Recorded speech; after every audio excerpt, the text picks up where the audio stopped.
My name's Catherine Challenger and I'm a contract manager. My name is Theodora Dragamarescu. I am a project engineer. I'm Kath Gray. I'm the Acting Principal Environmental Advisor in Planning and Technical Services in the Transport Strategy and Planning Division. I am involved in major projects all the way from the planning stages all the way through to delivery and construction and being on site and watching the build happen. The importance of the role is to manage the contractor once the construction project has been let and manage the contract within time and budget and ensure that it runs smoothly. We basically make sure that the department meets its environmental legislative requirements and aims for best practice. My motivations for pursuing a job in construction was particularly led by an early exposure, so I got to see the behind the scenes as to what a project manager does, working with plans, managing multifaceted organising, testing procedures, doing measurements. So I think that gave me some level of insight as to that I might find it exciting and it wasn't stuck to just within an office. When I finished my environmental science degree and worked for a bit in the industry, I really wanted to sort of branch out and get into a space where I could more directly influence environmental impacts, and the construction sector in particular was a really big sort of component of environmental impacts or potential.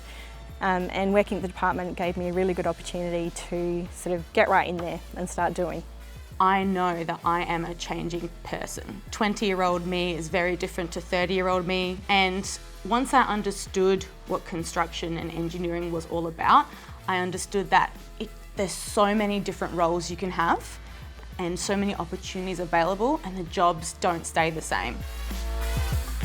So I studied science, I didn't study engineering, and then went down the path of environmental science. That's really what I was interested in my passion. And then realising that big entities like the department and our construction contractors can have a big impact on the environment. So getting into that organisation and getting involved and being behind the scenes and helping with the procedures and how we meet the legislation is really critical to making it all work better. As a 20-year-old, I walked into construction really wanting to understand all the modelling and the 3D stuff and looking at it at a computer and understanding it that way. And now, 10 years later, I appreciate that kind of stuff, but now I want to see it actually be built. And I could do that because construction is all about what you're interested in and you can pursue that. And I know that in another 10 years' time, my interests may change, but I know that because construction's so diverse, there's going to be a role that I can fit into that matches my interests and skills. It's definitely an exciting career path and not for the faint-hearted, but it is always interesting and never a dull moment. No project's the same, so, go for it.